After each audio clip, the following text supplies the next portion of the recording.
قال المؤلف رحمه الله تعالى ونفعنا الله بعلومهم ربي زدنا علما نافعا وارزقنا فهما واسعا وعملا متقبلا برحمتك يا ارحم الراحمين. بسم الله الرحمن الرحيم. قال الله تعالى في القرآن الكريم وما أمروا إلا ليعبدوا الله مخلصين له الدين حنفاء, dan mereka tiadalah disuruh melainkan supaya menyembah Allah serta mengikhlaskan agama baginya, yaitu beribadah mengharap keriduannya sambil cenderung kepada tauhid. Al-Quran surah Al-Bayyinah ayat ke-5. Wa qala Allah ta'ala fi ayatil ukhra la yanala Allaha luhumuha wala dima'uha walakin yanaluhu taqwa minkum. Daging dan darahnya tidak akan mendapatkan keridhaan Allah, akan tetapi ketakwaanmu lah yang mendapatkannya. Al-Quran surat Al-Hajj ayat 37. Ibnu Abbas radhiyallahu anhu berkata, maknanya adalah akan tetapi niatlah yang mendapatkannya. Melalui Umar bin Khattab, Muslim meriwayatkan bahwa Rasulullah sallallahu alaihi wasallam bersabda, innamal a'malu binniyati wa innamal likulli imri'in ma nawa. Faman kanat hijratuhu ila Allah wa rasulih fa hijratuhu ila Allah wa rasulih. Wa man kanat hijratuhu ila dunya yusibuha aw imra'atin yankihuha fa hijratuhu ila ma hajaru ilaihi. Sesungguhnya setiap amalan itu harus dengan niat, dan perbuatan setiap orang itu berlangsung menurut apa yang diniatkan. Barang siapa berhijrah karena Allah dan Rasulnya, maka hijrahnya akan sampai karena Allah dan Rasulnya. Barang siapa berhijrah karena kesenangan dunia atau perempuan yang ingin dinikahi, maka hijrahnya sebatas pada apa yang diniatkan. Hadis ini disepakati kesahihan, kebesaran dan keagungannya ini adalah salah satu hadis yang merupakan inti agama Islam. Ulama salaf dan para pengikutnya menyukai pembukaan karangan dengan hadis ini untuk mengingatkan niat pengkajiannya dan perhatiannya akan hal tersebut. Imam Abi Sa'id Abdurrahman bin Mahdi radhiyallahu anhu menganjurkan, barang siapa ingin mengarang kitab, hendaklah ia memulai dengan hadis ini.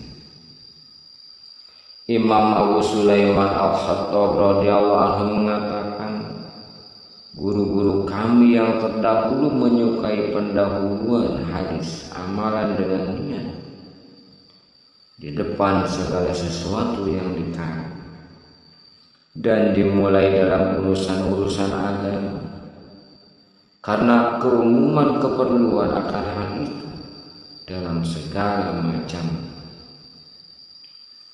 Ibnu Abbas radhiyallahu anhu berkata, sesungguhnya seseorang itu menyimpan apa yang diniatkan. Lainnya berkata, sesungguhnya manusia diberi balasan menurut kadarnya. Fudail bin Iyad radhiyallahu anhu menjelaskan, meninggalkan amal karena manusia adalah riya, dan beramal karena manusia adalah syirik. Sedangkan keikhlasan berarti Allah Subhanahu wa ta'ala membebaskan dari keduanya, yaitu syirik dan riya.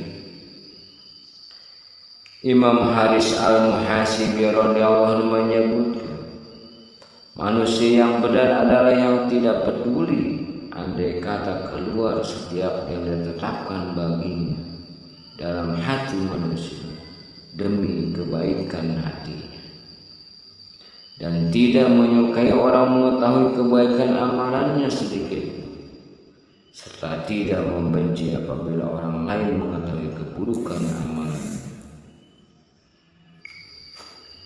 Hudzaifah Al-Ma'rasi radhiyallahu anhu mengatakan, keikhlasan adalah apabila perbuatan manusia menjadi sama antara lahir dan batin.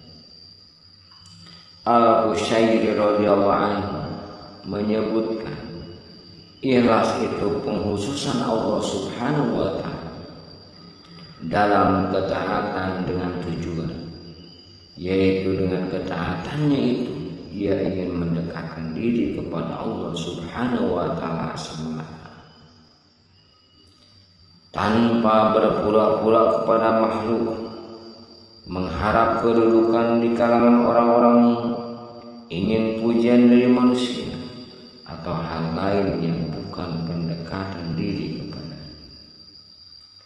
Sahal At-Tastari radhiyallahu anhu berkata, orang-orang bijaksana yang menyelidiki penafsiran ikhlas, maka mereka tidak mendapati selain ini, yaitu gerakan dan ketenangannya, diamnya dalam kerahasiaan maupun terang-terangan hanya bagi Allah Subhanahu wa ta'ala, tidak dicampuri hawa nafsu dan keduniaan.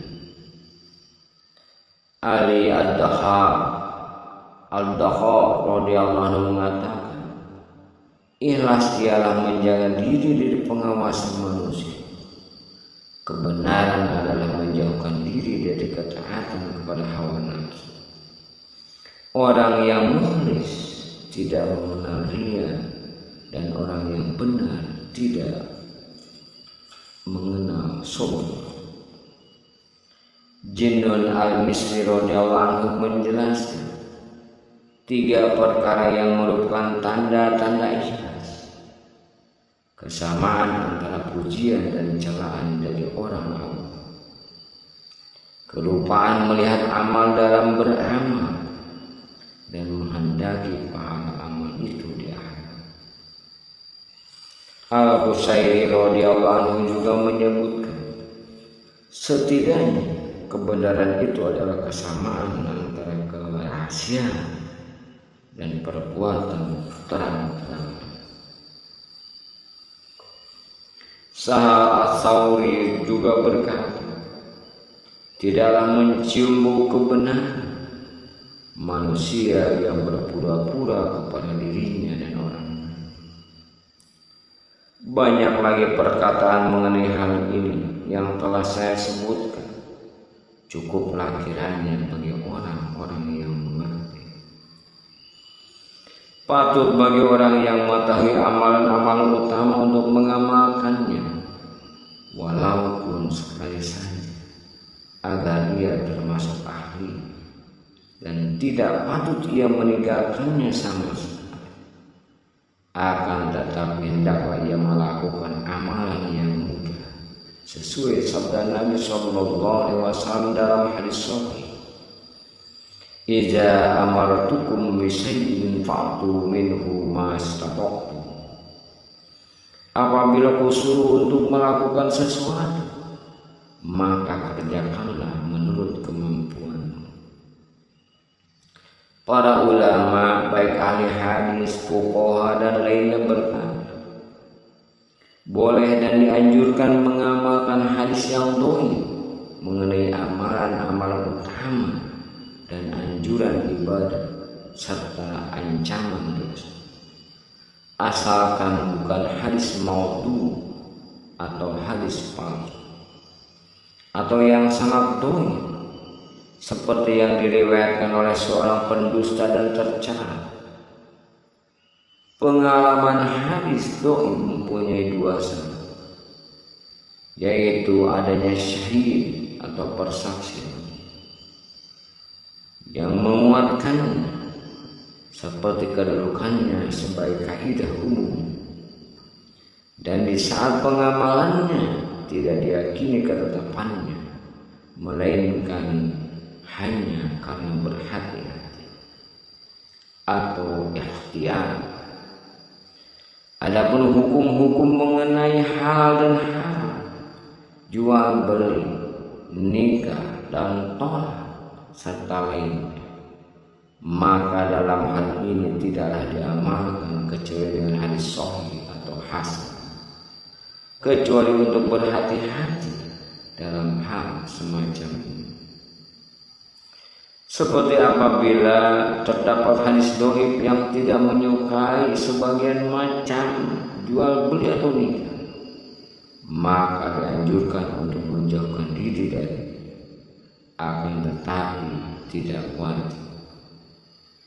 Pasal ini saya sebutkan karena dalam kitab ini terdapat hadis-hadis yang saya sebutkan sahihnya, hasannya atau dhaifnya, atau saya diamkan hal itu karena satu hal, saya inginkan tetapnya kaidah ini pada pengkaji kitab ini. Ketahuilah sebagaimana dianjurkan berzikir, maka disunahkan pula duduk di dalam majelis zikir. Ibnu Umar radhiyallahu anhu menyebutkan sabda beliau sallallahu alaihi wasallam, "Iza amartum biriyadil jannah farta'u." Qalu wa ma riyadul jannah ya Rasulullah? Qala hilaqu zikri, fa inna lillahi ta'ala sayyaratin minal malaikati yatlubuna hilaqu zikri, fa ija atau alaihim haqqu bihim. Apabila kamu melewati kebun surga, maka menyebarlah di situ. Para sahabat bertanya, apakah kebun surga itu ya Rasulullah? Rasulullah SAW menjawab, majlis zikir. Sesungguhnya Allah Subhanahu wa Ta'ala mempunyai banyak malaikat yang berkeliling mencari majlis zikir. Apabila mereka mendatangi orang-orang yang berzikir, mereka pun mengelilingi majelis itu. Wallahu a'lam bishawab.